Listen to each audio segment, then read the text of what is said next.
Good evening, everybody. Yes, it should work. I'm Amanda Calloway. I'm the city attorney, and in the capacity that you're on this board, I'm your attorney. So I think everybody is new except for maybe one of you to this training that I presented in April of this year. There was a request from this board that we go in depth with some of the planning and zoning laws, and so we're going to cover that. But if you have any questions, feel free to ask it while we go through the training, or if you think of it at the end or later, that's fine too. Do I need a pause? Okay, that's all right. Good evening. Yes, it should work. I'm the attorney, and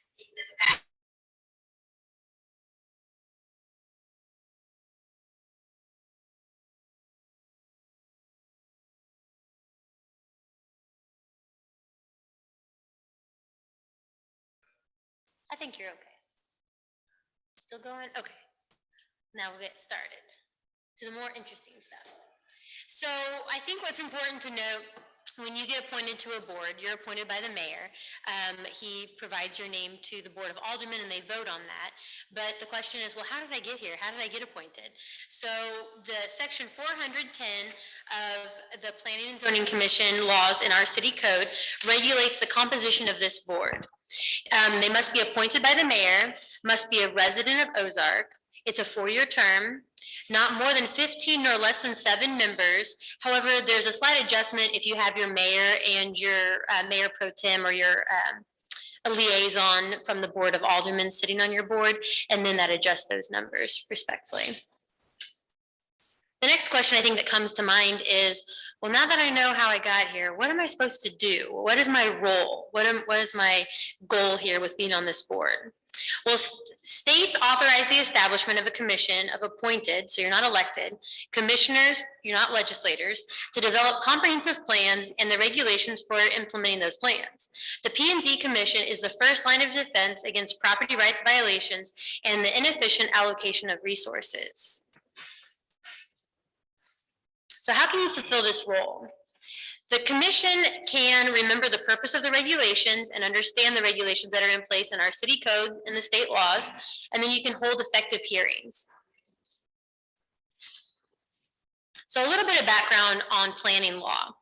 Prior to 1910, there were no regulations for planning and zoning. So out east in the United States, you might see this if you travel to New York or New Jersey or one of those states, you might notice that you have some mixed uses. You have residential right next to industrial, right next to commercial, and it may not seem as straightforward as you come out west. Well, as this developed in the early 1900s, we had in 1916, New York City adopts the first generally recognized comprehensive zoning code. In 1921, the federal government got on board, and the U.S. Department of Commerce organized an advisory committee to draft model planning and zoning acts to be used by the states. Then in 1924, they adopted the Standard State Zoning Enabling Act, and then you saw some revisions to that later. And in 1927, there was a Standard City Planning Enabling Act, and in 1928, they revised that. So this is how we set up the system for planning and zoning laws across the United States. The model principles that are adopted by most states are a delegation of zoning power to local government. So the state does not control how the municipalities develop.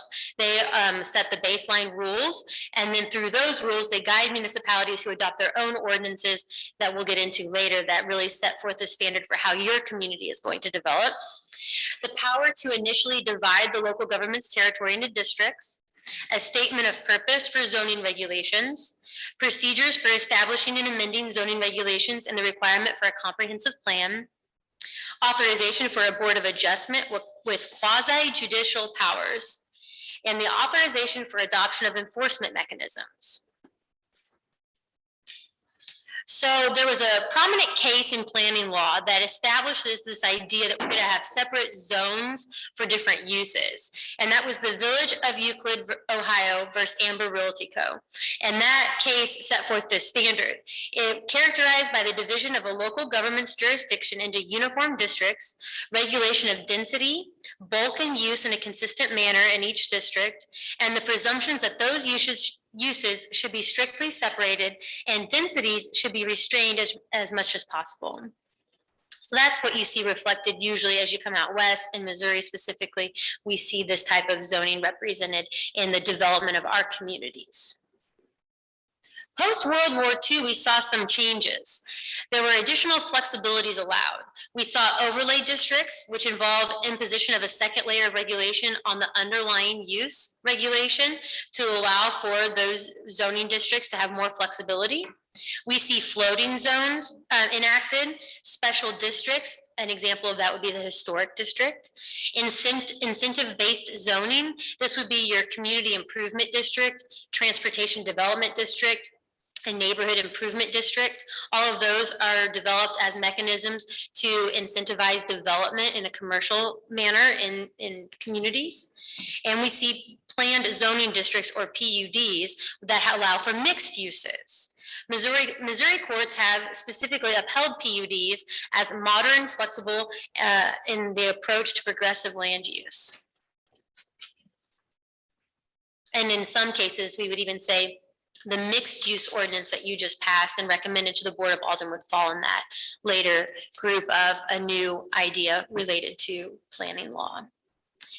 So what laws does the city of Ozark have to follow? Well, from the state, you have Chapter 89. It governs what the municipality of Ozark can do in regards to planning and zoning. And then state law section 7112 through 15 governs annexation. There are annexations that are based on an application by the applicant, and then there are annexations that could be required by the city. So there's two different statutes that govern those. And I've included the link so that you can go look at those if you ever have any questions. In our city code, we have several different chapters that govern the powers that you have and how you're going to use those. City Code Chapter 400 describes the commission and the boards themselves. Chapter 405 will particularly pertain to zoning. City Code Chapter 407 is signs, and 410 are subdivision regulations. So now we're going to get into the details of how all of this works. But why do we have zoning? There's this great quote that comes from that question, and it's they say it's to keep the pig out of the parlor. You want to make sure that you have different uses and that those uses don't frustrate each other.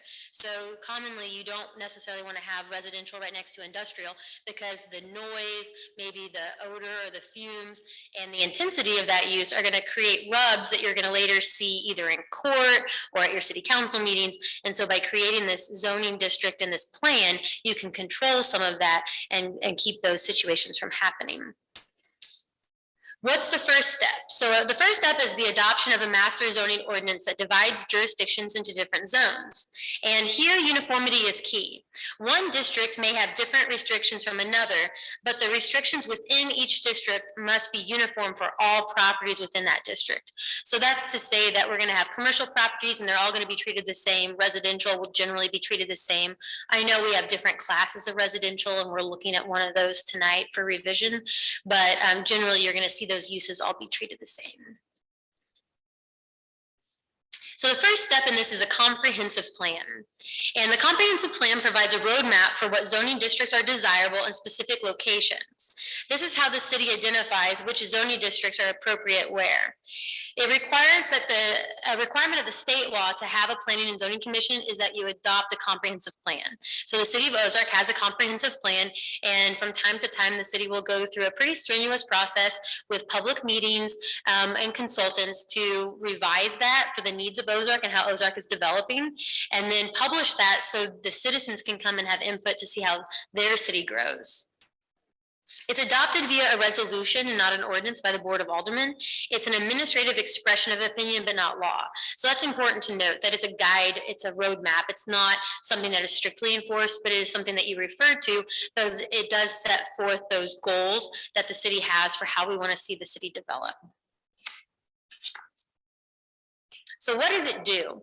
The plan is used to assist the physical development of the municipality. Again, it's not a strict blueprint, but it's a guide to help generate forethought about how the city will develop. I have a list of things that it generally includes based on the state law, but it includes the general location, character, and extent of streets and other public ways, grounds, places, and spaces, the general location and extent of public utilities and terminals, the acceptance, widening, removal, extension, relocation, narrowing, vacation, abandonment, or change of use of the above. So that one's really important because it deals with public ways and our roads. The general character, extent, and layout of the replanning and blighted districts and areas. Regulations of the height, area, bulk, location, and use of private, nonprofit, and public structures. And it must conform to the state laws, and it must be adopted pursuant to those state laws. Any questions so far? I know I talk fast, so the slides are pretty comprehensive, so you can always go back to them. They have almost everything I'm saying on them. But if you have any questions, just put up your hand. Now we get into the details of what type of decisions the board will make. So there are administrative decisions that this board will make, and there are legislative decisions. And we're going to get into more detail later because this becomes really important when those decisions are challenged in court. And when they're challenged in court, there are different review processes based on whether it was an administrative decision or a legislative decision. It's not the body that determines which type of decision it is. It's going to be the underlying law and what you're doing that will determine whether it was an administrative action of the board or a legislative action. So it's always important whenever you are looking at agenda items and there's a question being asked of the board, it's important to ask yourself, well, which hat am I wearing? Am I wearing my legislative hat or am I wearing my administrative hat? And I'm going to give you some tools to utilize in those thought processes. And a lot of it is looking at case law and working backwards as to what the court's going to look at through that challenge. So hopefully that'll help you think through some of these requests for zoning, annexation, and subdivisions.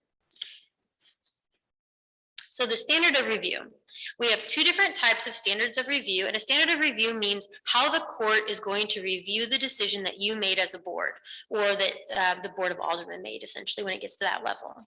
So for legislative, we have zoning and annexation. Those are generally going to fall under this type of action. So that is going to be a fairly debatable test. So, what does that mean in plain language? Well, it means that if the reasonableness of or constitutionality of the zoning regulation is fairly debatable, the zoning regulation will stand. So Missouri courts are going to give a lot of deference to the law that you've passed for your zoning. That means they're going to look at that zoning law, and if they think that it is fairly debatable, that it's a standard law that should have been in place, then they're not going to question that. So it gives you a lot of room in regards to that review. The attacking party or the challenging party will have to determine that it was unreasonable. They will have the burden of proof to show that zoning regulation was not reasonable. Administrative or ministerial decisions are going to be platting, the subdivision process, a site plan. We call it a bunch of different things, but it's how you're going to divide up the use of your property to then develop it. And this is where we get into a lot of the situations where there's going to be different things in our city code and boxes that they have to check, and the staff will determine whether those boxes have been checked and then provide a recommendation to you. So hopefully when it gets to the board, there isn't a lot of question about whether those requirements have been met, and you can rely on the guidance of your staff that do this from day to day. But the factual basis for the decision must be supported by the substantial and competent evidence based upon the whole record. So this is where they're really going to get into the minutes from the meeting that your staff prepares and that you approve each meeting.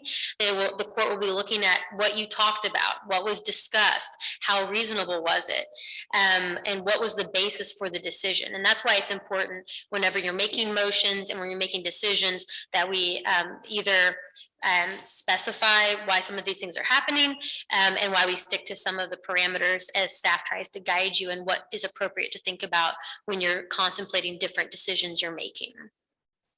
So a guiding point that I have in here is that stick to the checklist in the code. The nice thing about these types of laws with subdivision, platting, site review, or site plan will be that you will have in your city code the parameters that have to be met. So if those are met, generally it will be passed.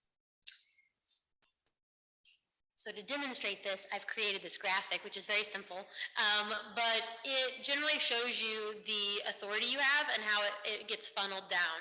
So annexation, it's a legislative decision, and zoning, legislative decision.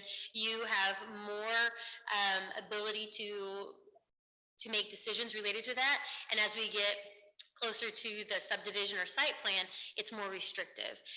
You're looking at, did they meet the requirements of our city code? So backing up and looking at annexation at the top, property comes into the city of Ozark. This is where you have the most control. The property is not in the city yet. You don't have to vote to allow them in the city. There are certain questions that the Board of Aldermen have to ask that will determine whether it's appropriate to bring them in the city.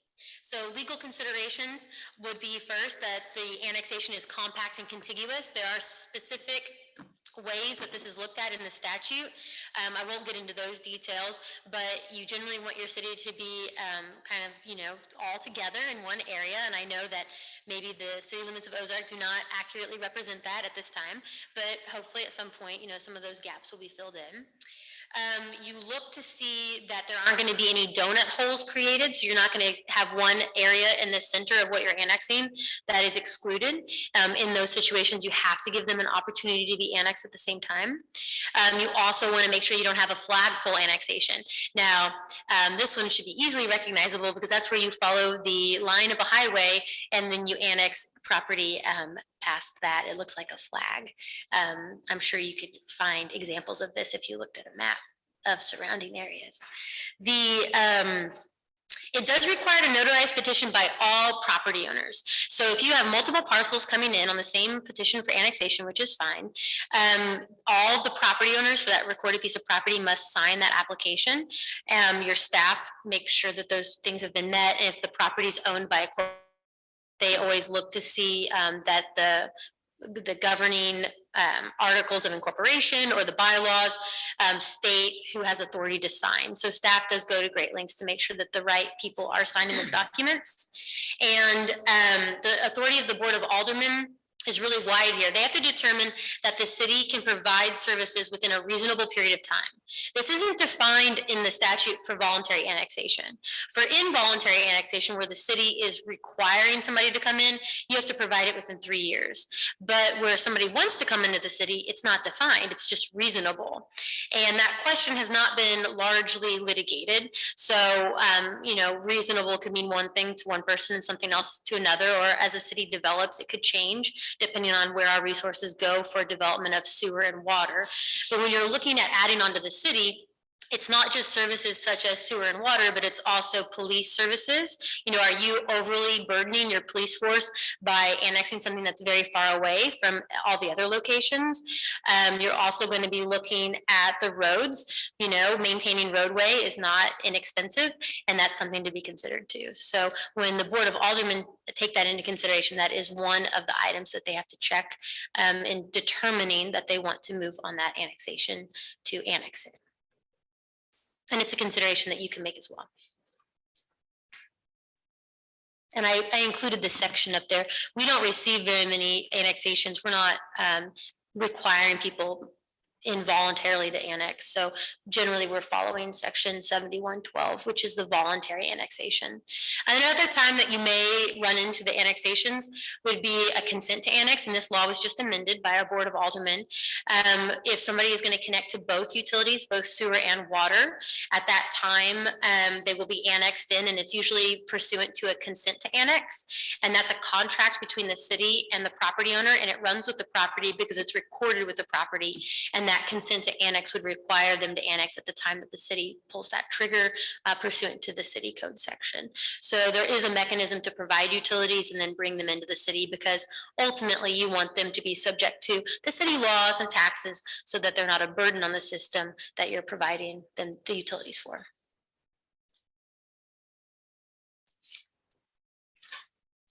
Annexation requires some pretty strict guidelines for notice. It must be published in a newspaper of general circulation at least 7 days prior to the public hearing.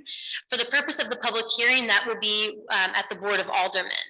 You hold a public hearing and anyone is allowed to speak, that at your public hearing, but the formal public hearing is at the Board of Aldermen at the first reading. The Board of Aldermen public hearing must be held not less than 14 days and not more than 60 days after the petition is received by the city. And again, the city public hearing cannot be held less than 7 days after the notice of the hearing is published.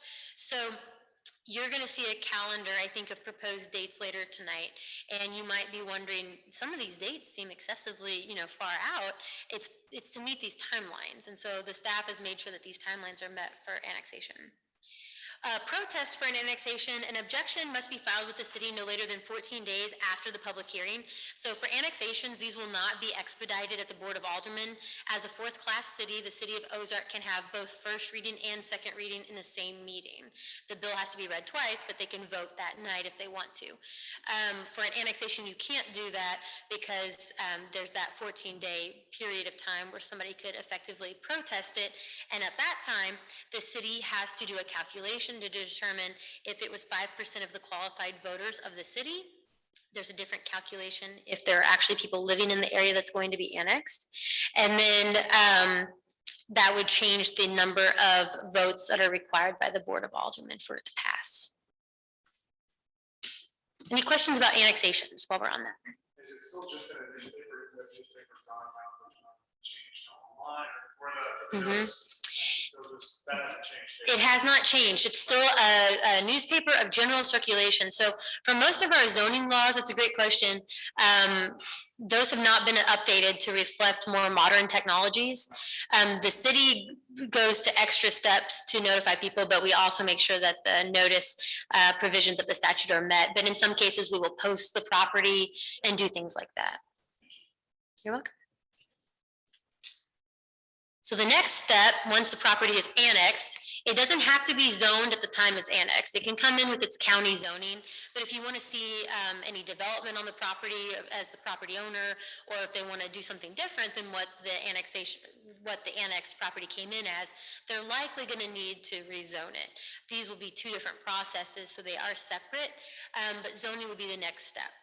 So I like this quote, so I took it from a court case, and I'll read it to you. Zoning is lawful when it bears substantial relationship to the public welfare. If the public welfare is not served by the zoning, or if the public interest served by the zoning is greatly outweighed by the detriment to private interests, and it's important to keep in mind that the private interest in this situation would be the applicant, the zoning is considered to be arbitrary and unreasonable, and therefore in violation of the due process clause of our state and the federal constitution. Public welfare encompasses the entire municipality and not just those neighboring properties.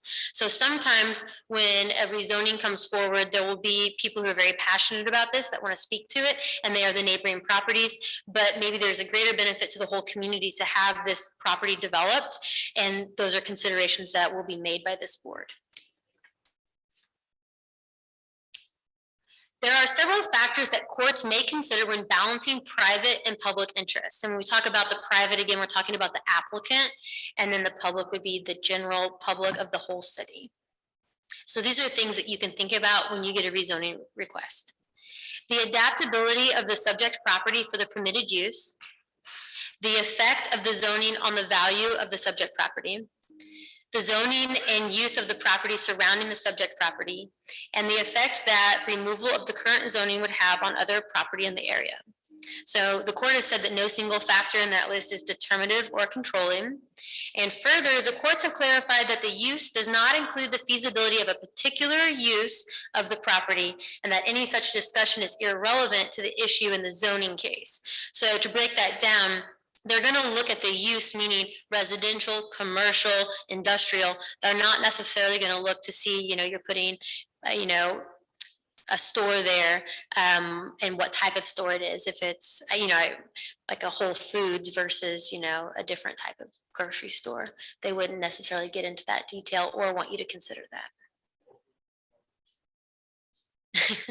I tried to pick something neutral that we would probably not have. Yes. But That's something that's very hard, I think, to separate, especially with the public that come and speak, is that it's not always about what the applicant has said is going in there, but it's about, is the zoning that they're asking for appropriate for this area? So you look at, is commercial appropriate?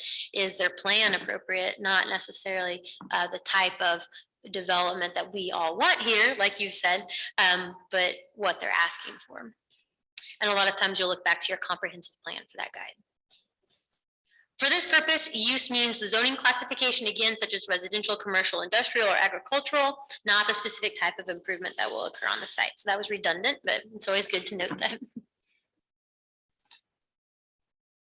So the zoning begins with the establishment of the comprehensive plan. And you are in a good position because the city of Ozark, within the last 4 years, because I've been here 4 years, within the last 4 years, they just revised their comprehensive plan. So it's relatively up to date. I think there may be discussion about even bringing forward another revision to it. But that updated comprehensive plan provides you a very nice framework for where we want to see certain property and certain uses for that property develop in the city. The permitted uses will be established in the village, and then conditional uses is a unique, it goes back to that post-World War II zoning law amendments, where we saw these new types of zoning regulations. A conditional use is an administrative in nature, and it means that it must be made reasonably and not arbitrary. So this is another one where we have to make sure all the boxes are checked, and if they are checked, it's more likely that the court would deem that that was an appropriate request. But what a conditional use does, and this is an example that a friend of mine uses, is it takes the underlying base zoning, whatever that may be, and it takes it and it kind of ratchets it down, it squeezes it in to make sure, because we might think that that use is overly burdensome to the other surrounding properties or the area, and it's going to place additional restrictions on it so that that use does not offend the other properties in the area. And it can resolve issues or concerns about issues. It's a nice tool to be utilized, but I think it's important to note that a conditional use does not allow extra things for them. It's actually going to be more burdensome because you're removing things from them. Maybe their setbacks are increased, or they have to do certain things. And these are all listed in the ordinance, so it's not just anything we can think of. But the planning department has put together a really nice ordinance for you to utilize in those situations. You may receive public comment that they're concerned about certain things, and you can use the conditional use ordinance to remove some of those concerns or alleviate them, address them, which is always nice, because then you're solving the issue, and that future rub between the two properties would hopefully be resolved.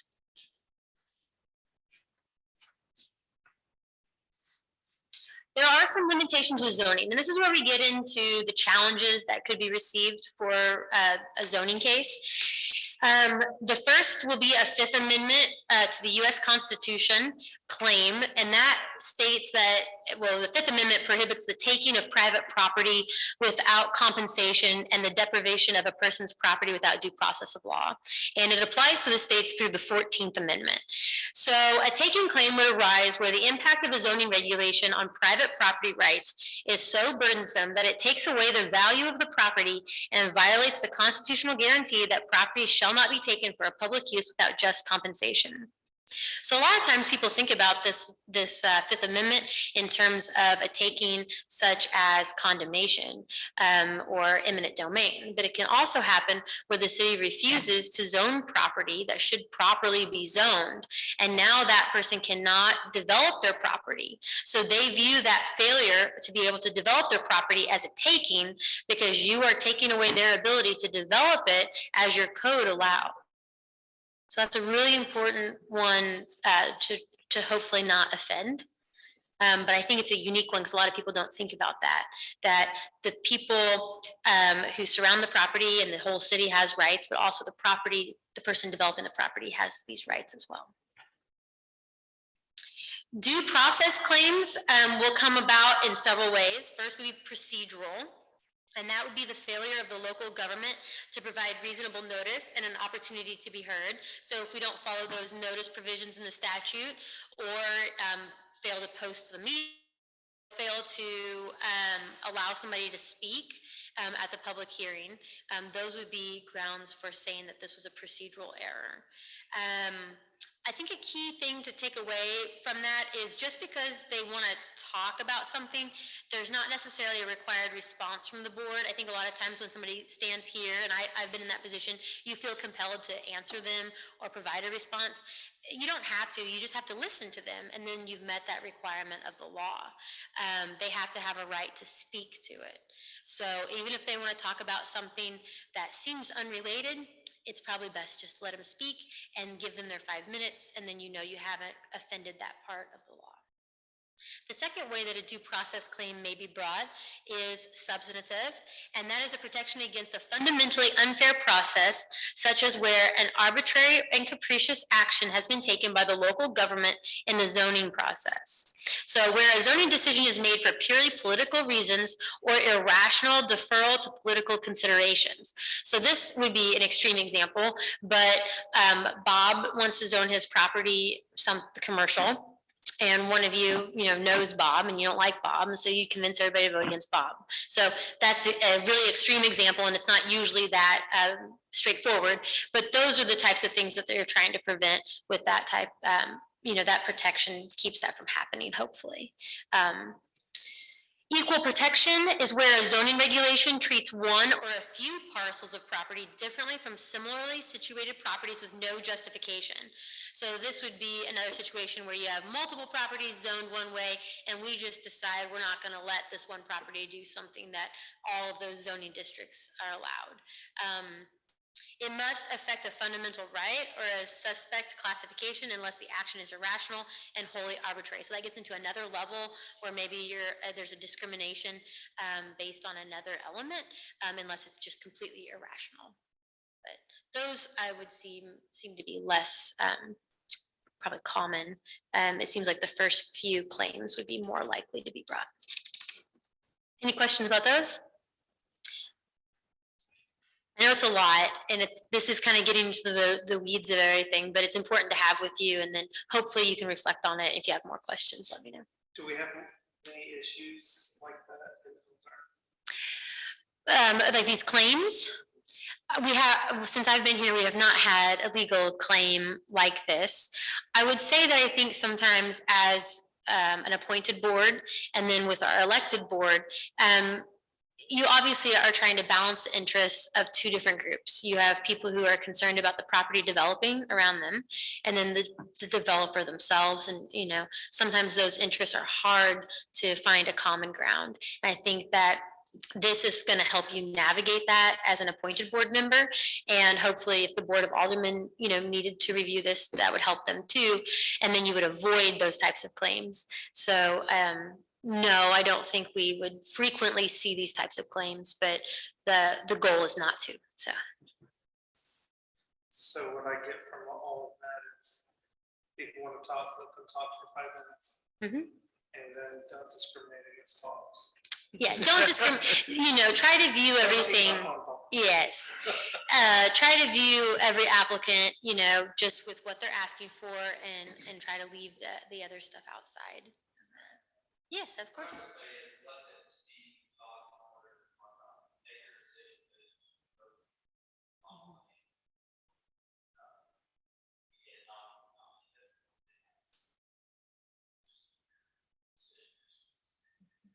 Land use law can get highly emotional, and I think that's challenging, especially when you feel pressure because you're making decisions about those properties. And so this is designed to give you some confidence in your decision making as you move forward, that you are considering the right things and you can move through that confidently. So hopefully this gives you that empowerment that you understand what you need to do and you're hearing their concerns, but at the same time you're balancing everything, and hopefully that will keep those types of issues from happening. But certainly if they were to happen, we would try to navigate that with you. But if you thought we were done, we're not. We've got some more claims you can talk about here. So in zoning amendments, we also see First Amendment that can be violated. And this one's a unique one. A lot of people think First Amendment freedom of speech. So this could apply to zoning if the zoning regulation improperly restricts the freedoms of speech or religion. Freedom of speech claims are generally tied to sign regulations, which seems unusual, but there, just a few years ago, when I was still in a former position with another city, there was a big case, not in that city, but it changed how we looked at sign laws, because there was a First Amendment claim, and it was even affecting the types of signs that people can hold on the side of the street, and what types of action you can take to remove them for safety reasons or not. So the First Amendment does play a role there. Freedom of religion claims generally relate to the Religious Land Use and Institutionalized Persons Act, and it prohibits a local government from imposing a substantial burden through its regulations unless it is in furtherance of a compelling government interest and the least restrictive means of furthering that interest. I do not think you would have to deal with that very frequently. And then the Fair Housing Act, Telecommunications Act, and the Federal Land Policy and Management Act. Those are all acts that can be, claims that can be brought related to zoning. So moving on out of the scary stuff with zoning about like what you could be sued for, we'll move on to the requirements. So notice is required by section 8950, and it's I believe mirrored in our city code, if not verbatim. A lot of our city code does reflect the same as the state law, and then it includes some additional notice provisions, but it includes amendments to the regulations and amendments to the zoning specific properties. So if you're going to amend your zoning code, you have to follow the zoning notice requirements. So amending the single family law like we're talking about tonight, it would have to meet those same requirements for notice. And then if you're zoning a specific property, it would also follow those same laws. The state law requires notice of at least 15 days of the time and place of the hearing be published in an official newspaper of general circulation in the city. Protesting zoning is unique, and this one is, I kind of think fun to calculate, but kind of can be stressful. It has to be signed by the owners of 30% or more of the areas of land. This means it is 30% of the total area, not the people. So you end up like drawing a circle around the zoned property and calculating who signed the petition, and then you have to calculate the total area, and then it has to meet a certain threshold, and then it can require a supermajority vote of the Board of Aldermen. And that has happened here. So one owner that has 30% of the land. Yes, it could be as large as one owner, but generally we haven't seen that happen. Or maybe we did in one, but the one I'm thinking of, they did not meet that. Because I think I forget exactly how we calculated that, because a staff person was helping, lawyers and math, but it is interesting to see that process work through. And then you present that to the Board of Aldermen, obviously, that we received the protest and here was the calculation, and they can ask questions about it. It's an interesting process. Is there anything like that after January? No, the last time I remember it happening would have been like a year ago, and it was related to a PUD, and that was the last time it happened.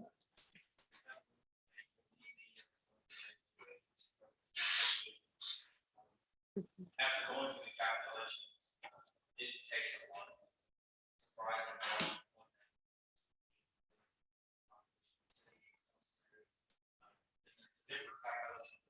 Mm-hmm.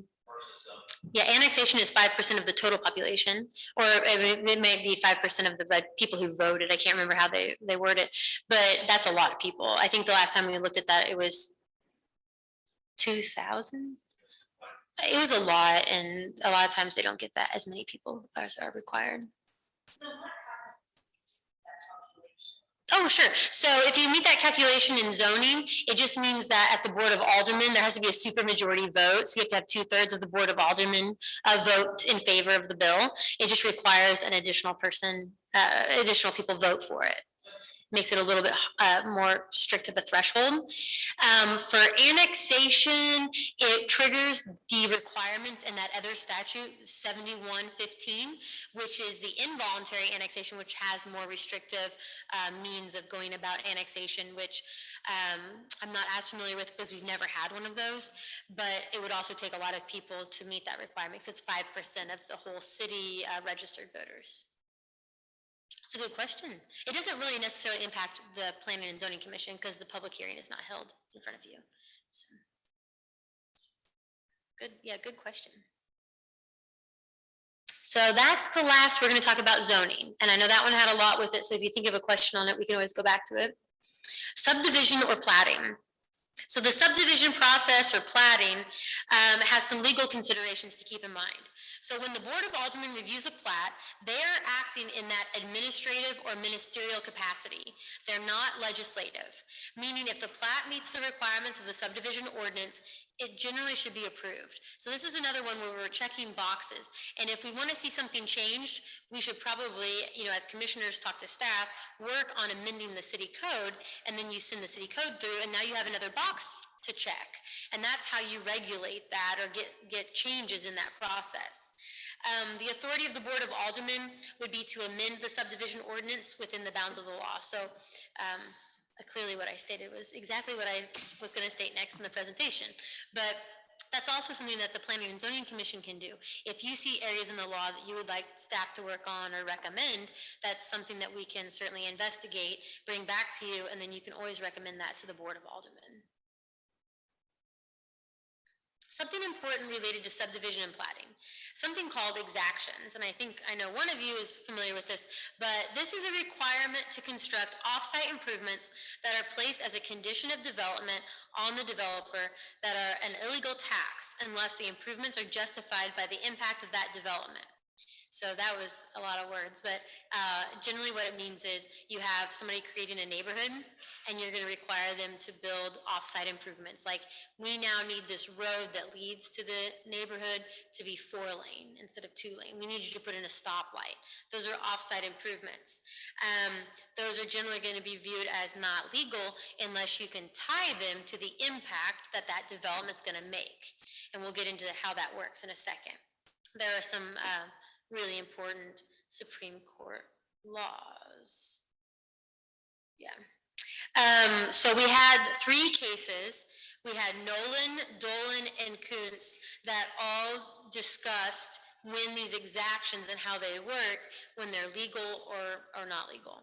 So the U.S. Supreme Court ruled, and they determined the constitutionality of a dedication requirement turns on whether there is an essential nexus to the public purpose that would be served by denying the permit, but also through rough proportionality to that public purpose.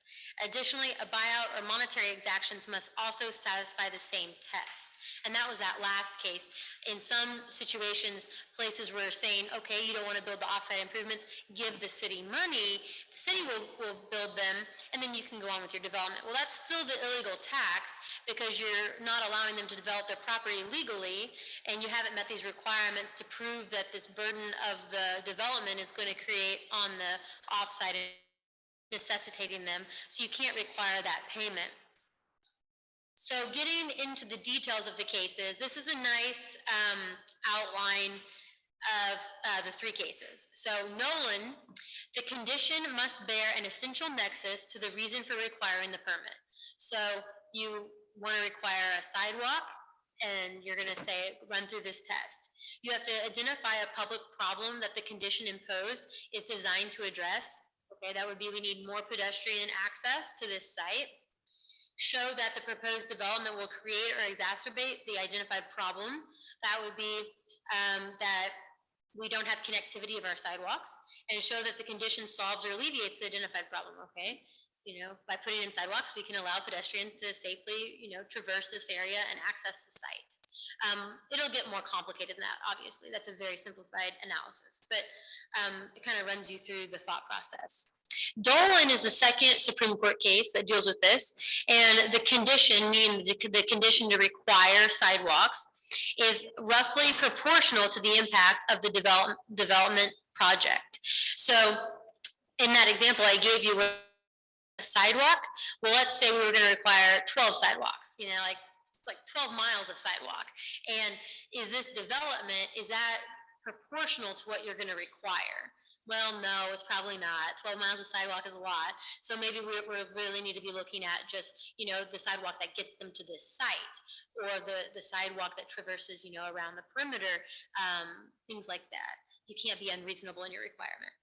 And then Coons also was added as a Supreme Court case in this line of thought related to exactions, which regulates that if money is required, like in a sidewalk buyout program, instead of the construction of the actual improvements, then the same factors must be met and the money must be spent near that development. So if you're going to do a sidewalk buyout, you need to then use that money as the city to build the sidewalk there, and so it's going to achieve the same outcome and resolve the same problem. But in some situations, you might not have the exact area for the sidewalk built right there, but it would still be across the road. Because I know our ordinance allows for, if there's no, if there's an open ditch or something like that where you can't build a sidewalk, we would obviously look at the next alternate location. So those are some factors to consider when you're thinking about in platting and subdividing. Why is the city requiring this? Or why isn't the city requiring a stoplight? Does the traffic study support this? Is the true impact of the development necessitating these changes in the roadway? Is it necessitating the changes in the pedestrian connectivity? Those are things to think about as you consider the way that that's platted. And lastly, effective hearings. So this goes back to your role as a commissioner and how you can help support and make sure that this process is achieved. Effective hearings is really important. So orderly hearings is one way to do that. They are vital to obtaining facts, vital to remaining impartial. The record of the hearing is what will be subject to review on appeal, and that's really important. It does not mean a verbatim record. So we need to know the who, what, when, where, and why, essentially. So who showed up to the meeting, who voted on things, who spoke to something, you know, what was introduced, what action was taken, but we don't need like a transcript of everything I've said tonight. And I wouldn't want anybody to have to read that. Oh, this is a fancy slide I made. I don't think I meant for it to do that, but so to have effective hearings, you have to prescribe the order of the hearing in advance. So only one person speaks at a time and from the podium, and a limitation is usually prudent. So say that everybody gets 5 minutes. I know some places have a little light that goes off when you get to your time. Other places you just have to kind of gauge it and do your best. But that will keep things moving efficiently so you don't have really long hearings, because that can be a claim in of itself that my item was last on the agenda and this hearing went till 1 a.m. and I cannot be reasonably expected to stay till 1 a.m. So that's also a consideration. That's why these rules are important. Decorum is important. I believe that the commission has adopted decorum rules with a statement to talk about how this meeting will be conducted. So comments and questions may be asked and they may not be answered. Staff will not be addressed by the public person addressing the board. They're addressing the commission. The commission may address the staff. There's no back and forth. There's no argument between the developer and the speaker. They can ask questions again of the board, but not of the developer. A lot of times you see people come up here and then they start turning and looking right because they're right here. And really, we need to try to prevent that. That allows for efficient, I think, public hearings so they can say what they want to say. The developer can hear it, and the commission can ask staff to address it if they want, you know, later. But we move through those things effectively, and it allows for no conflict too. Maintaining order and providing both sides to have equivalent participation. So that means that the person who is the applicant, they get to speak and they get to do their presentation. And then if they, you know, want to come back up and address any questions, they can do that as well. Yes. What about, so at what point do we need to abstain from something? I didn't say that, I'm sorry. Like, No, that's a great question. Or if it's a family member, not far out family, like where can we say maybe you can abstain on that? Okay, there is a state law that I will send to you, and I can send it to the whole commission. There's a law that generally governs conflicts of interest, and you as an appointed board member will have different rules, but it does apply to you. Generally, the thought is, and the law states that you can't obviously be given something to affect the way you're going to vote.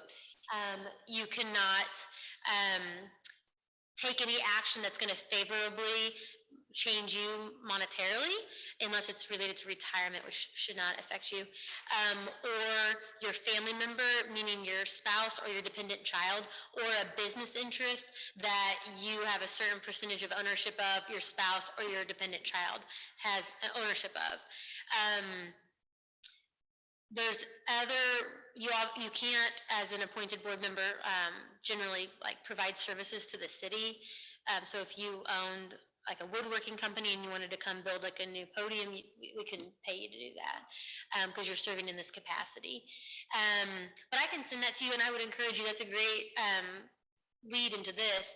As a city attorney, you can ask me a question if you think you have a conflict of interest, and I will run an analysis for you, and then we can find a way to prevent that from happening. Or if you need to abstain from a vote, we can talk about how to do that and what needs to be said, and I do that all the time. So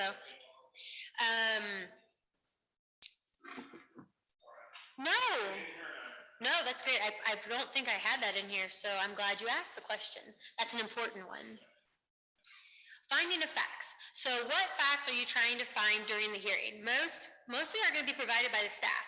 So the staff report will provide you information about the zoning, whether the annexation is compact and contiguous, available infrastructure from public works, whether sewer and water is available, streets and roads, whether all of that meets the requirements of the city code. You can always refer back to the outline provided on the considerations that are appropriate for the administrative versus legislative decision that you're making. And I have a little note in here that just says administrative, has the applicant met the requirements of the code? If you do not like the code, propose to the board changes to the code. And then legislative would be the other thought process that we talked about.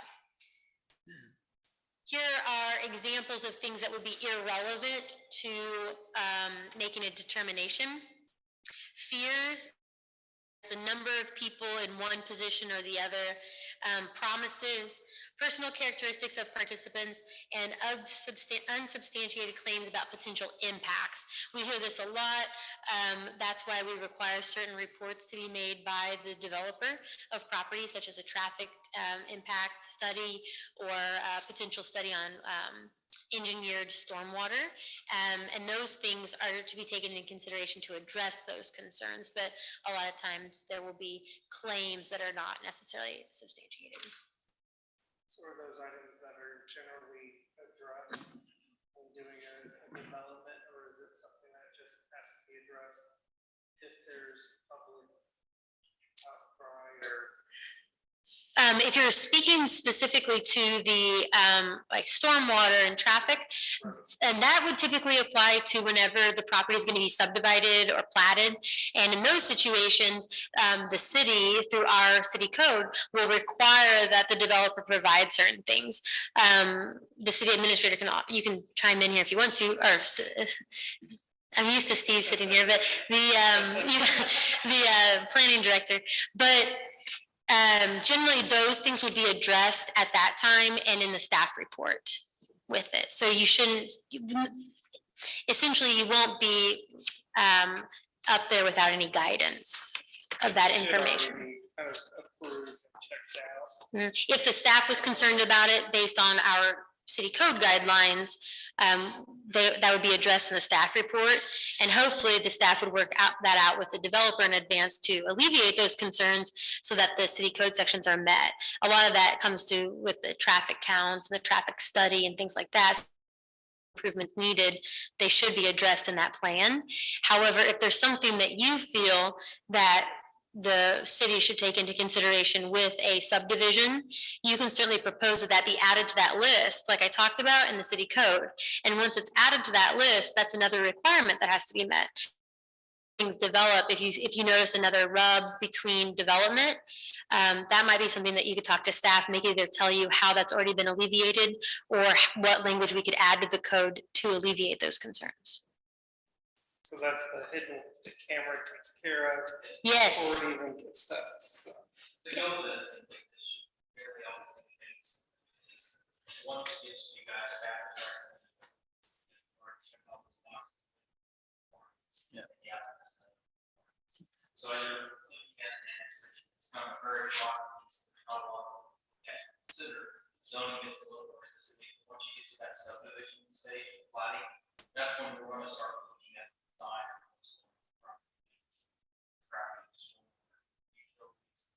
Lot size, zoning, single family or side, commercial levels, generally those are all satisfied by staff. We use some of the maybe we should further that. So we're kind of double checking for your accuracy or, due diligence. Yes, you're making sure staff has made sure all those boxes are checked to enforce the law that you have essentially, jurisdiction over. That law is something that a former Planning and Zoning Commission board passed or recommended to approval for the board to pass, but that's your guidance. And you certainly have the ability to talk to staff about adding things to it or asking questions about it, but staff has the responsibility to make sure those things are met. That's a great question. I Yes. have a question. When you talked about the Fifth Amendment and 14th Amendment and how there should be compensation if something's not zoned for their, I don't know, desire. Can you give an example? Because I was just thinking about it. Because Yeah. I mean, like you described, everything's already zoned. Sure. So I think that the way the Fifth Amendment reads, it encompasses this idea of a taking of a property without just compensation or due process of law. And that's the way it's stated. However, in a zoning case, it's not going to be that they weren't compensated. It's going to be that they weren't allowed to develop their property as your law allows it to be developed. So they now have been damaged because let's say they're going to build that Whole Foods there and they are going to see some revenue from that development. But now you're telling them they can't go there, even though they meet all the requirements of your code. And your decision was arbitrary and it wasn't based on anything. Well, the Constitution, they could bring a claim under that amendment to say that was, improper. It's not a situation where we would not be paying them. The situation where just compensation comes into play would be for a easement that the city would, take either through condemnation or eminent domain, and that's when the city needs to provide just compensation. It just means the government can't come and take your property. That's a good question too, though. Yeah. Any other questions? Changes the comprehensive plan. Essentially it's supposed to be the whole community. So the city will work with an outside organization. In the past, it's been SIMCOG or the Southwest Missouri Council of Governments, and they will assist because there's a very strict way that you have to publish notice, hold specific community meetings, and then how I've seen it done is they have a big board up that says like, what are your interests, community, put your stickers where you want to see things, parks, trails, more residential, more commercial, and then the city will develop the map to reflect those changes and in uses, proposed uses, and then it comes back to the Planning and Zoning Commission, and then you send it to the Board of Aldermen, and they will approve it just as a resolution because it won't be adopted necessarily as a law because it is a guide. So that's generally the process. And then you use that guide as you make determinations about whether a zone is appropriate because you want to make sure that you don't have those conflicting interests between residential, industrial, commercial, agricultural uses. Any other questions? No? Well, if you think of anything, or if anybody wants me to look at any sort of question about a conflict of interest, I'm happy to do that. I will be here for the rest of this meeting. I know I don't attend all of your meetings, but if you ever have any questions, feel free to reach out to me and I'll be happy to answer it. Thank you for this opportunity to give this presentation. Thank you. Thank you.